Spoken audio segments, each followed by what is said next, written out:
Here are 7 NBA players who could play on a new team before the start of the 2019-2020 NBA season.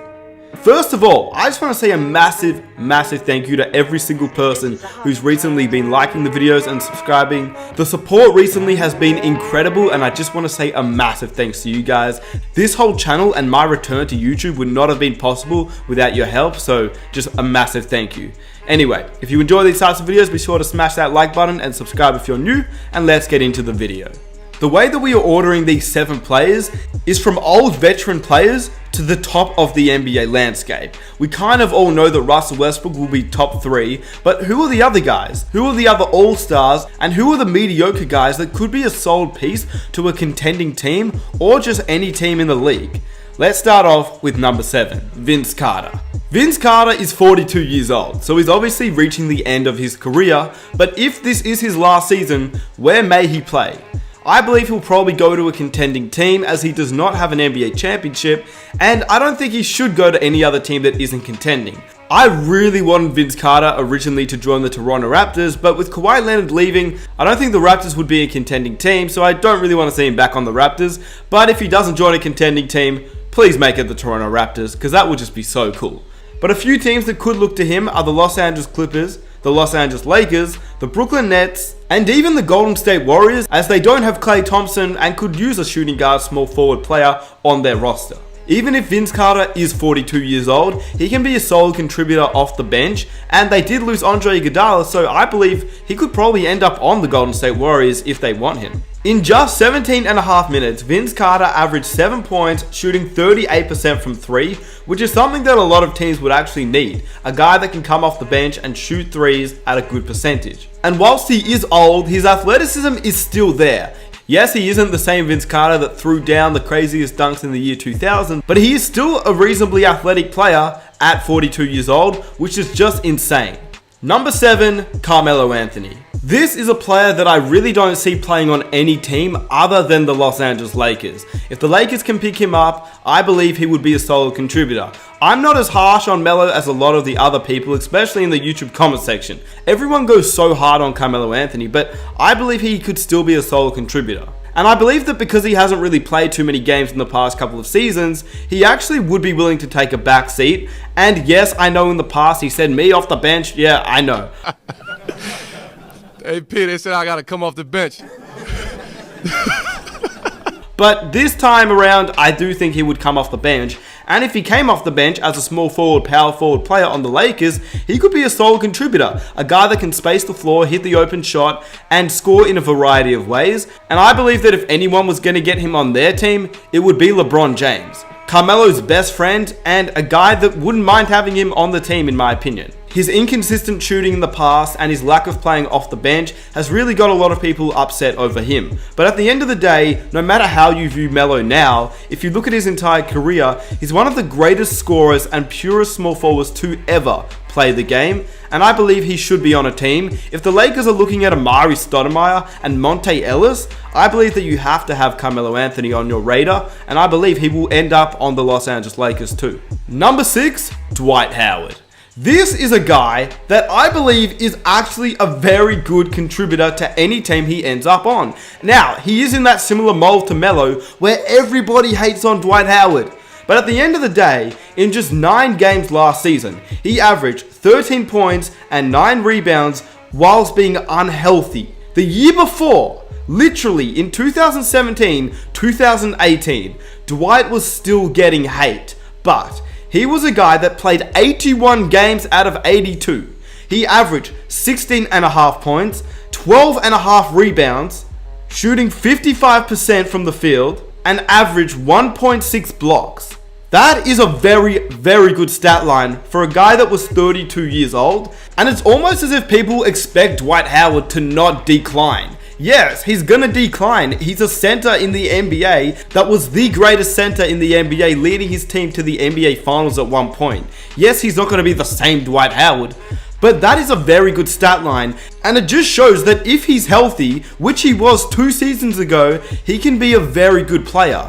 81 games out of 82. People say that he's injury prone, but the year before last season when he was actually injured, he played 81 games. The year before that, 74 games. The year before that, 71 games. Then he was injured for around half the season as he played 41 games. But then before that, 71, 76. So people that say that he's injury prone, seriously just don't watch Dwight Howard play. Because he's not injury prone. He plays more games throughout the entire season than most of the NBA centers today. Dwight Howard last season made it obvious that he wasn't healthy. He knows that he wasn't healthy, and that's the reason why he played 9 games and rested. Now, he says, I'm a full go. I've been running. I've been playing. I've lost 25 pounds in 4 weeks, and my conditioning has got a lot better. And you can see that. Look at this photo right now. You can tell that obviously Dwight Howard and his fashion sense is something else, but he is also looking a lot slimmer, and that is something that would be very enticing for teams, that they can count on Dwight Howard being a little bit healthier. And obviously, if he played 81 games only 2 seasons ago, what's to say that he can't get back to even 70 or 80 games this season? I believe there's a few teams that would look to get Dwight Howard, and I personally believe he has to be on a team next season. Right now he's on the Memphis Grizzlies, but they plan to waive him, so these are the teams that I think will go after him.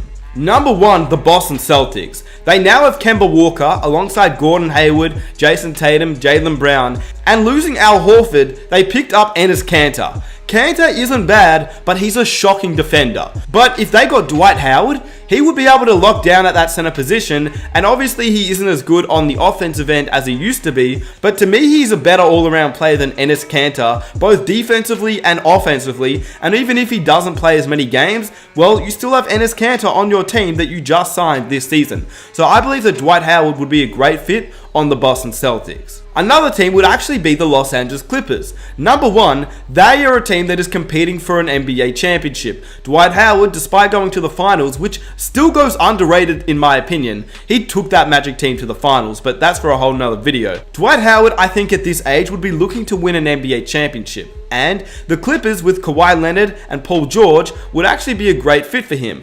Harrell is an undersized center. He is 6'8", and his true position is at power forward. Who else do they have? Well, their only center is Zubac. And Zubac, whilst being okay, he is only 22 years old, and he isn't that great on the defensive end. Dwight Howard on the Clippers, I could see that as being a good fit. Even if he doesn't get that many minutes, I believe that him and Harrell would be a good fit, and that is something to match up against DeMarcus Cousins and Anthony Davis if they make it to the Western Conference Finals, and it's the Battle of LA. Number 5, Andre Iguodala. This is a guy that many teams will target, and because he won't be like Dwight Howard and be waived by the Memphis Grizzlies, he's a guy that will have to be traded for, which means that the Lakers really want him, but are they going to trade for him? I guess if they offer up a first round pick, the Memphis Grizzlies will take that, but I believe there's a few other teams that would also offer up a first round pick, so it's really just up to the Memphis Grizzlies, but I do believe that Andre Iguodala will end up on either the Lakers or the Houston Rockets. Both teams will throw in picks, they want to get him, they're teams that really do need him in the Western Conference that is so tough, and I believe that one of those two teams will end up getting him.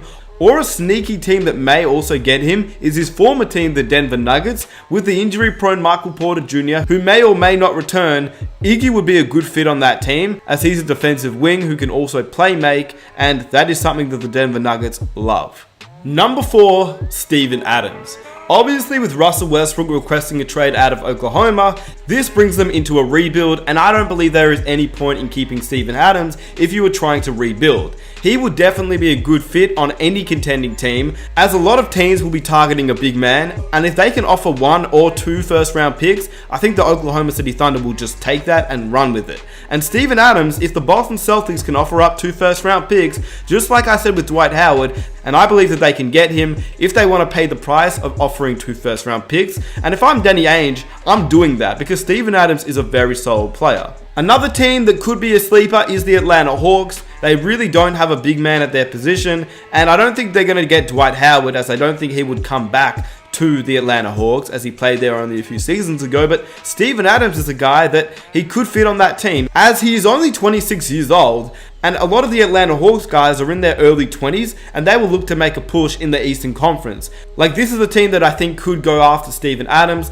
but like I said, basically all the teams that went after Dwight Howard, I believe will also go after Steven Adams. So the Clippers, the Celtics, the Kings. And I wouldn't be surprised if the Miami Heat do get Russell Westbrook. They also try to get Steven Adams in the deal, as they would probably have to give up either Bam Adebayo, Kelly Olynyk, James Johnson, or one of their big men. And if they can get Steven Adams to replace them, well, that would also be a good fit for the Miami Heat, as they'd have Westbrook, Butler, Winslow, Steven Adams, and that is a decent team in the Eastern Conference.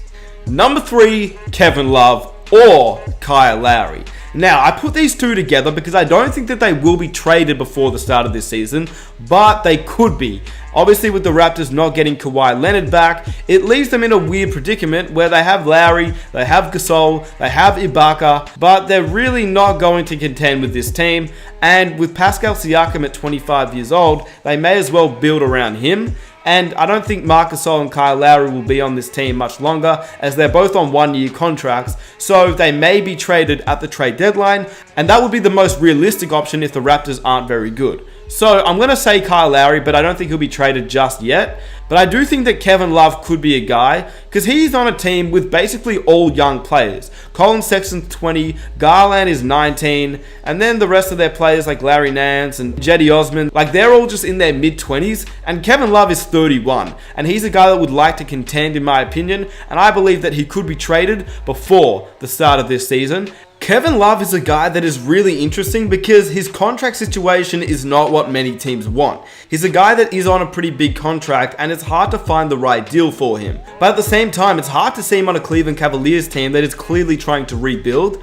So I believe that the likely destination for him is to end up on the Portland Trail Blazers. But because they just got Hassan Whiteside, I don't think they're going to get him at the start of this season. But watch out for the trade deadline. Because once Nurkic comes back, you can straight swap Hassan Whiteside and a pick. And I believe that the Cavs would take that. Number one would be because Hassan Whiteside is on a one-year deal, which means he would be off the books for the Cleveland Cavaliers. And number two, they would also get a first or 2 first-round picks for him. And then if he's on the Portland Trailblazers, they will have a very good team in the Western Conference. Lillard, CJ, K-Love, Nurkic, and they have some guys off the bench like Bazemore and Hazonia. They could be a very good team to contend, even in the Western Conference. But you still have to put him at a guy that could be traded before the season, because you never know in the NBA. Number 2, Bradley Beal and John Wall. At this point in time, the Washington Wizards are not looking to trade Bradley Beal unless they can also trade John Wall at the same time. And this is obviously because of John Wall's huge contract, and the Wizards want to go young with Rui Hachimura and future first round picks and start a rebuild, but they're in that weird predicament where they have Bradley Beal and they have an injured John Wall on a huge contract. So, the Washington Wizards do not want to trade Bradley Beal if they cannot trade John Wall, and because the two will be together, it's hard to get a good deal for both of them. The Miami Heat have contacted the Washington Wizards about getting Bradley Beal, as they want to get Jimmy Butler a second star, which is either going to be Russell Westbrook or Bradley Beal. But at the moment for the Washington Wizards, they really don't want to trade Bradley Beal by himself. In saying that, because the Washington Wizards were willing to trade Bradley Beal, if they could also add John Wall to the trade, I believe that the Miami Heat would also risk that. Simply, if they do miss out on Russell Westbrook and they want to get Jimmy Butler a second star, and Bradley Beal is that guy, well, you never know. Bradley Beal and John Wall may head to the Miami Heat, but other than Bradley Beal and John Wall to the Heat, there is really no other teams that would go after those two players, simply because the contract situation is too hard to figure out. There's a few teams that have also contacted the Washington Wizards, like the Boston Celtics. When they lost out on Anthony Davis, the Celtics contacted the Wizards about getting Bradley Beal, and if they can make the contract situation work out, then Bradley Beal could head to Boston in a trade that involves Gordon Hayward and 2 or 3 future first round picks to the Washington Wizards. That would make the contract situation work out, and the Wizards would also get future first round picks that they could rebuild with. And number 1, Russell Westbrook. Now, I made a video on Russell Westbrook, so if you guys want to watch a full in-depth video on where I think Russell Westbrook will end up, you can click the link in the description box down below. But I believe there's a few options. Number 1, the Miami Heat is the first option, then the Orlando Magic. The Detroit Pistons are coming in hard as they want Blake Griffin, Andre Drummond, and Westbrook as a big 3 in the Eastern Conference. And obviously, because he has requested a trade, I think he will be gone before the start of this season. So, So let me know where you think Russell Westbrook will end up. And with that said, if you enjoyed this video, be sure to leave a like, subscribe if you're new for daily NBA content. Be sure to hit the notification button and follow me on Instagram to see what I get up to. And with that said, let me know if you think there are any other players that could be on a new team before the start of this season. I'm out. Peace.